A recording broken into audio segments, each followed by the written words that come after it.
Hello students.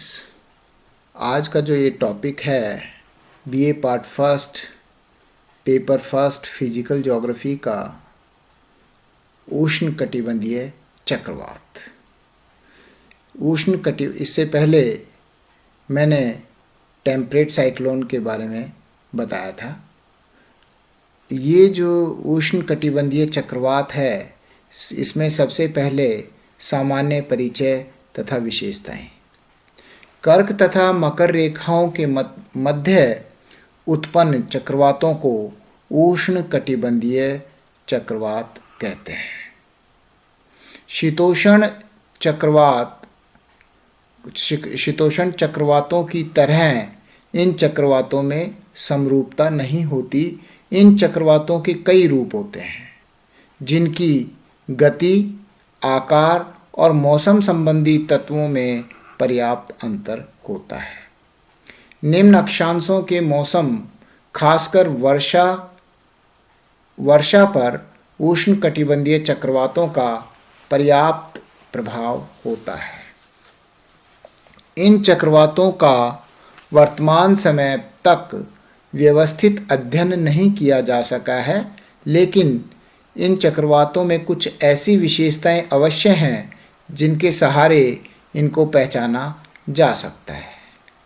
Number 1, उष्ण कटिबंधीय चक्रवातों के आकार में पर्याप्त अंतर होता है। सामान्य रूप से इनकी व्यास 80 से 300 किलोमीटर तक होती है, यानी कि ये बहुत कमज़ोर से लेके और काफ़ी कम एरिया से और ज़्यादा काफ़ी बड़े एरिया तक रहते हैं। ये विभिन्न गति से आगे बढ़ते हैं। साधारण रूप में भी हो सकता है और प्रचंड रूप में भी। क्षीण चक्रवात यानी कि जो कमज़ोर चक्रवात है वो 32 किलोमीटर प्रति घंटे की चाल से भ्रमण करता है, जबकि प्रचंड यानी कि हरिकेन चक्रवात है वो 120 किलोमीटर प्रति घंटे से भी अधिक तेज चलते हैं। और सुपर जो चक्रवात हैं, सुपर साइक्लोन, वो 200 किलोमीटर प्रति घंटे से भी अधिक रफ्तार से चलते हैं। तो इनमें बहुत धीमी गति के भी चक्रवात हैं और बहुत तीव्र भी हैं। ये चक्रवात सागरों के ऊपर तेज चलते हैं, सागरों के ऊपर बहुत तेज चलते हैं। क्यों? क्योंकि सागरों के ऊपर इनको कोई अवरोध नहीं मिलता, परंतु स्थलों पर पहुँचते पहुँचते क्षीण हो जाते हैं तथा आंतरिक भागों में पहुँचने से पहले ही समाप्त हो जाते हैं। तो ये जो तटीय क्षेत्र है वहाँ पर ये काफ़ी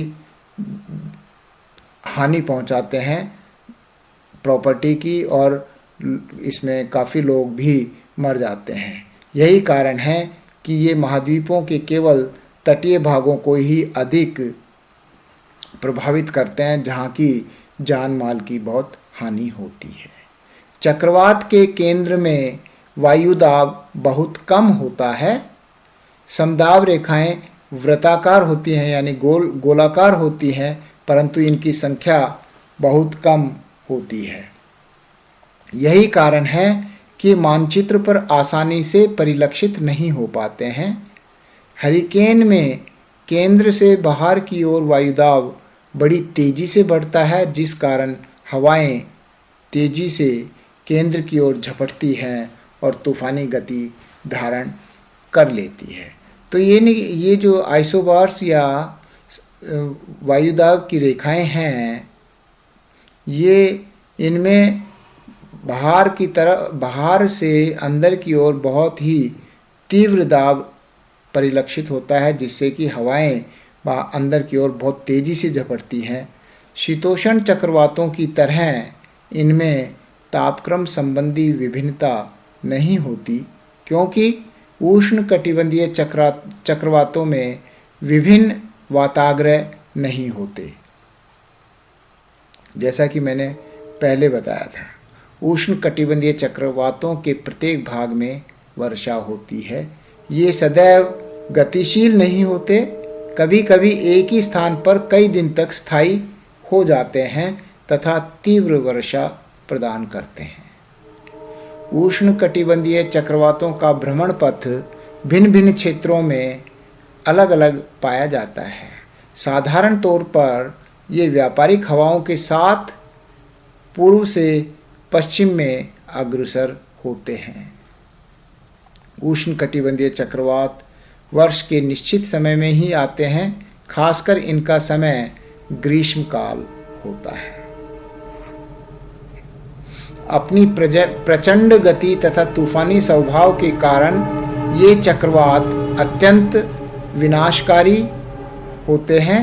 एक स्थान पर कई दिनों तक स्थायी होकर इतनी भीषण वर्षा प्रदान करते हैं कि भयंकर बाढ़ आ जाती है, तटीय भागों में अपार क्षति होती है। सन 1970 में बांग्लादेश में टाइफून के कारण लाखों लोगों को लाखों की जनहानि हुई और काफ़ी संपत्ति का भी नुकसान हुआ। इसी प्रकार से अभी उड़ीसा तट पे भी जो चक्रवात आया था, उससे भी जगन्नाथ पुरी के आसपास का जो उड़ीसा भुवनेश्वर के पास में भी काफ़ी हानि हुई। उष्णकटिबंधीय चक्रवातों के प्रकार। सामान्य रूप से उष्णकटिबंधीय चक्रवातों को तीव्रता के आधार पर 2 प्रमुख तथा 4 उप प्रकारों में विभाजित किया है। एक तो जो क्षीण चक्रवात है, जो कि कमजोर चक्रवात, और दूसरा है प्रचंड चक्रवात। जो क्षीण में उष्णकटिबंधीय विक्षोभ और उष्णकटिबंधीय अवदाब, जबकि प्रचंड में हरिकेन या टाइफून तथा टॉर्नेडो।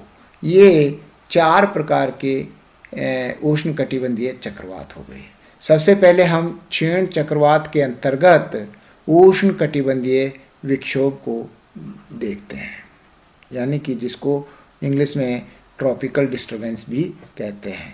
इन चक्रवातों में 1 या 2 घिरी समदाब रेखाएं पाई जाती हैं और कई बार तो अनुपस्थित भी रहती हैं। हवाएं जब 1 या 2 वायुदाब रेखाएं होंगी तो इसका मतलब ये होगा कि इसमें जो विंड ग्रेडियंट है, यानी कि ढाल है, वो बहुत धीमा होता है। इस वजह से ये हवाएं बड़ी क्षीण गति से केंद्र की ओर प्रवाहित होती हैं तथा यह चक्रवात मंद गति से आगे बढ़ता है। परंतु उष्णकटिबंधीय चक्रवातों में सर्वाधिक विस्तृत और व्यापक होते हैं। ये काफ़ी विस्तृत और व्यापक होते हैं, लेकिन इनसे कोई जन माल की कोई हानि नहीं होती, क्योंकि इनकी गति मंद होती है। उष्ण व उपोष्ण दोनों कटिबंधों को प्रभावित करता है। इनकी गति इतनी मंद होती है कि कभी कभी एक ही स्थान पर कई दिन तक ये टिके रहते हैं। इसके बाद में उष्णकटिबंधीय अवदाब, यानी कि ट्रॉपिकल डिप्रेशन। 1 से अधिक घिरी समदाब रेखाओं वाले छोटे आकार के उष्णकटिबंधीय चक्रवातों को अवदाब कहते हैं। ये छोटे छोटे डिप्रेशन हैं। यहाँ पर 1 या 2 समदाब रेखाएं हैं, यानी फिर इसमें जो विंड ग्रेडियंट है वो बहुत धीमा है। इसके अंदर हवाएं 40 से 50 किलोमीटर प्रति घंटे की चाल से चलती हैं। इनकी दिशा तथा गति अनियमित होती है। कभी कभी एक ही स्थान पर कई दिन तक ये स्थिर रहते हैं। इनका जो आविर्भाव है वो ITCZ जो क्षेत्र है, इंटर ट्रॉपिकल कन्वर्जेंस जोन, यानी कि अंतरा उष्ण कटिबंधीय अभिसरण जोन है, इंटर ट्रॉपिकल कन्वर्जेंस जोन के साथ होता है, न कि व्यापारिक पवनों के साथ। इंटर ट्रॉपिकल कन्वर्जेंस जोन लगभग भूमध्य रेखा के पास में होता है। ये चक्रवात मुख्य रूप से भारत तथा उत्तरी ऑस्ट्रेलिया को गर्मियों में प्रभावित करते हैं। बंगाल की खाड़ी के उत्तरी भाग में उत्पन्न ये चक्रवात देश के भीतर उत्तर पश्चिम तथा पश्चिमी दिशा में अग्रसर होते हैं। इन चक्रवातों से प्रभावित क्षेत्रों में भारी वर्षा होती है, जिससे भयंकर बाढ़ आ जाती है। मैंने बताया था भुवनेश्वर या उड़ीसा का तट और कोलकाता में इस बार आया था, जापान तथा चीन के दक्षिणी भागों को भी ये चक्रवात प्रभावित करते हैं। इसके बाद में जो विनाशकारी चक्रवात हैं वो हैं, उनको बोलते हैं प्रचंड चक्रवात, जिसमें सबसे पहले हरिकेन या टाइफून। कई घिरी समदाब रेखाओं वाले, जहाँ ज़्यादा समदाब रेखाएं होंगी यानी कि जो विंड ग्रेडियंट है वो ज़्यादा है, वाले विस्तृत उष्ण कटिबंधीय चक्रवातों को हरिकेन, हरिकेन कहाँ पर, उत्तरी अमेरिका में, संयुक्त राज्य अमेरिका में, तथा टाइफून कहते हैं। तो ये हरिकेन और टाइफून दोनों एक ही प्रकार के चक्रवात हैं। इनका नाम संयुक्त राज्य अमेरिका में हरिकेन और टाइफून चीन में। ये हरिकेन प्रति घंटे से 120 किलोमीटर प्रति घंटे की गति से चलते हैं। यद्यपि हरिकेन अत्यधिक विशालकाय तथा प्रचंड होते हैं, परंतु इनका जलवायु संबंधी महत्व नगण्य होता है, क्योंकि इनकी संख्या बहुत कम होती है तथा यदाकदा आते हैं, मतलब बहुत कम एरिया में आते हैं, या तो अमेरिका में या फिर चीन में। हरिकेन की समदाब रेखाएं अधिक सुडौल, मतलब स्ट्रॉन्ग तथा वृत्ताकार होती हैं। केंद्र से बाहर की ओर वायुदाब तेजी से बढ़ता है, जिस कारण दाब प्रवणता अधिक होती है। इसी कारण से हरिकेन प्रचंड गति से आगे बढ़ते हैं और मूसलाधार वर्षा, इस क्षेत्र में हरिकेन से मूसलाधार वर्षा होती है तथा उसका वितरण सर्वत्र समान होता है। क्यों? क्योंकि समदाब रेखाएं वृत्ताकार रूप में होती हैं और बीच में न्यूनतम तापमान न्यून वायुदाब बन जाता है और बाहर उच्च वायुदाब, और ये जो ग्रेडियंट है, विंड ग्रेडियंट बहुत तेज होता है, तो हवाएं बड़ी तेज़ी से 120 किलोमीटर की गति से बीच के केंद्र में झपटती है। इसके बाद में चौथा है टॉर्नेडो। चक्रवातों के आकार की दृष्टि से टॉर्नेडो लघुतम होता है, यानी बहुत कम छोटे एरिया में, परंतु प्रभाव के दृष्टिकोण से प्रलयकारी या प्रचंड होता है, बहुत विनाशकारी और बहुत तीव्र। टॉर्नेडो मुख्य रूप से संयुक्त राज्य अमेरिका तथा गौण रूप से ऑस्ट्रेलिया में उत्पन्न होते हैं। इनका आकार एक कीप या छलनी के समान होता है, जिसका पतला भाग धरातल से संबंधित होता है तथा चौड़ा भाग ऊपर कपासी वर्षा मेघों के से जुटा होता है, यानी कि ऊपर की ओर इसका विशाल रूप होता है, जो कि बादलों तक, क्यूमुलोनिम्बस जो कपासी बादल हैं वहाँ तक होता है। टॉर्नेडो के केंद्र में वायुदाब न्यूनतम होता है तथा केंद्र और परिधि के वायुदाबों में इतना अधिक अंतर होता है कि हवाएं तीव्र गति से केंद्र की ओर झपटती हैं। यही कारण है कि टॉर्नेडो में हवाएं बहुत तेजी से प्रवाहित होती हैं, जो कि किसी भी प्रकार के चक्रवात से अधिक तेज हैं।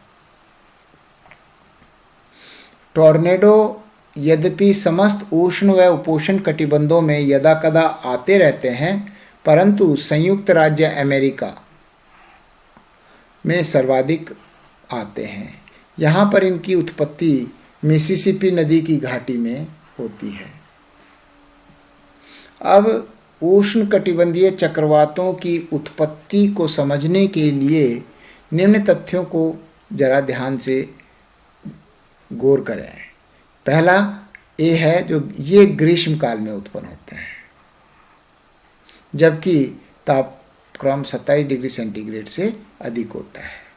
इनका विकास केवल गर्म सागरों के ऊपर होता है तथा भूमध्य रेखा पर ये नहीं पाए जाते, इक्वेटर पर। गर्मियों में इनकी उत्पत्ति इंटरट्रॉपिकल कन्वर्जेंस जोन यानी कि अंतरा उष्ण कटिबंधीय अभिसरण के साथ होती है, जबकि यह खिसककर 5 डिग्री से 30 डिग्री उत्तरी अक्षांश तक चली जाती है। ITCZ जो है वो उत्तर में 5 डिग्री के ऊपर चली जाती है, तो वहाँ पर ये पाए जाते हैं।